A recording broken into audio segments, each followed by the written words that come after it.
Here's a classic piece of prop magic. It uses 4 10-cent pieces. This particular version is called Coin Flight Deluxe. When I was a kid it was called Visible Coins in Glass, sold by Jack Hughes in London. And Copenetro is what the Americans call this. But this is a classic piece of prop magic and not an easy thing to find these days. It uses 2 glasses. I've got the little shot glass here and I'm going to set it up on top of the little stand. And the idea is for me to make the 4 coins visibly appear inside the shot glass. Now I'm not going to be able to do that very easily because I'm going to take the second glass, the tumbler, reverse it and sit it over the top of the shot glass just like that. I want you to watch this very carefully because you'll see the coins visibly arriving inside the glass. So let's take the first one of these 10-cent pieces from the stand. I'm just going to flip the coin up. It instantly becomes invisible. Watch very carefully as it visibly appears inside the shot glass. That's one. Okay, let's go with the next coin. Here's the next one from the stand. Invisibly, just flip it up into the air. Watch very carefully and you'll see it arrive inside the glass. Okay, here's the next one. Coin number 3. Invisible into the air and it arrives now inside the glass. One more to go. Yep, it's coin number 4 from the stand. A little flip and visibly inside the glass.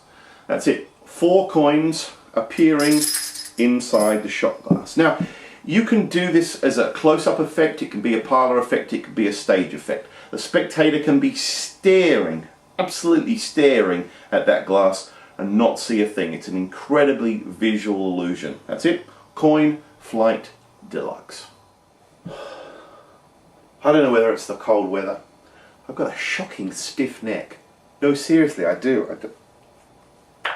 Oh, that's better. That's cleared it. The neck cracker. This little gizmo has been one of our biggest selling gag things for many years. Back in stock right now. Super cheap, fun little gag. My kids have so much fun with this thing. It's simply called the neck cracker. If you've been watching my catalogues for a few years, you'll know that I'm a sucker for packet tricks. And let's face it, who isn't? They're so useful because you can carry them just in a simple wallet or in a pocket. They're ready to go at a moment's notice. They're simple, straightforward. You go straight to the climax. It's perfect for walk around magic. Now with both of these I'm going to perform them on the tabletop close up for the camera, but it's worth noting that with both of these tricks they can be performed in the hands in a walk around situation, so you don't need a table. They are absolutely perfect for restaurant work or just for strolling work if people are standing with cocktails, or even if you're just doing tricks for friends. So the 2 things we're going to look at are, first of all, Fractalicious. This is from John Bannon and Liam Montier. Absolutely fantastic value because this is not actually one effect. There are 7 packet tricks in here using the same little packet of cards. 7 very different, very clever effects. And they are beautifully filmed, beautifully explained. I'm just going to show you one that's called Brainiac.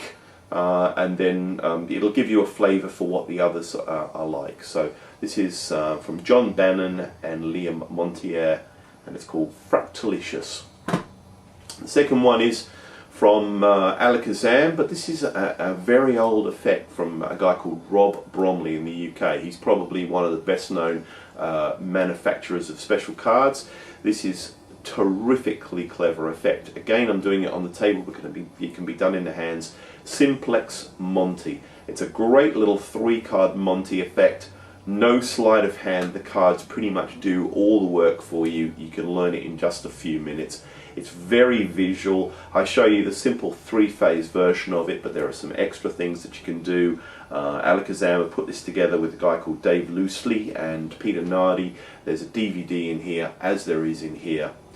Take a look at these 2 packet things. They have my highest recommendation. Spectators asked to make a number of choices. I'm going to remove from the pack 2 cards invisibly. 2 of the aces. Have I taken out the reds or the blacks? The reds? Okay, I want you to invisibly hand me one of those red cards back, and I'm going to put it back into the packet face up. Was that the ace of hearts or the ace of diamonds? The ace of hearts. Okay, let's see how we did, because look, the ace of hearts is the one that's reversed in the pack. Not only is it reversed in the pack, it's also in here amongst the whole bunch of cards which are blank. Not only are they blank, but you'll notice something interesting about the ace of hearts, and that is that it's a different colour on the other side. It's in fact a green card. So in amongst the 4 cards, 3 are red and only 1 is green, your ace of hearts. Now actually, to make things a little easier, I'm going to remove the ace of hearts just for now. That gives me 3 cards remaining. Of course, what would have happened if you told me that the ace of diamonds was to be around the other way? I would have simply snapped my fingers, and with any luck the ace of diamonds would have been reversed. Now I reckon you'd be in with a fairly good chance if you'd chosen the ace of clubs or the ace of spades as well, because I could easily have had those reversed. So remember, you could have chosen any one of those 4 aces, and you're probably wondering how it could have been a different colour on the back. Wouldn't have been too difficult, because each one of these is a completely different colour on the back. And now all 4 of these cards can be completely examined. I'm going to tell you about a little gambling game I played, and I'm going to get you to play along just like I did. It's a little game which uses 3 jokers and 1 extra card. That extra card is the Queen of Clubs. This is the card that you need to follow. Now the idea of the game is to keep things as simple as possible. In fact, I'm not going to do anything fast or sneaky, and I am actually going to make it as easy for you as I possibly can, because I'm going to take one of the jokers and set it aside over here next to the money. We're going to play just 3 games. 1, 2, 3. 3 opportunities to win some money using just 3 cards. I'm going to make it very, very easy for you, because I don't do anything sneaky. I just place 1 card under and the other one over. We just call it under and over. Under and over.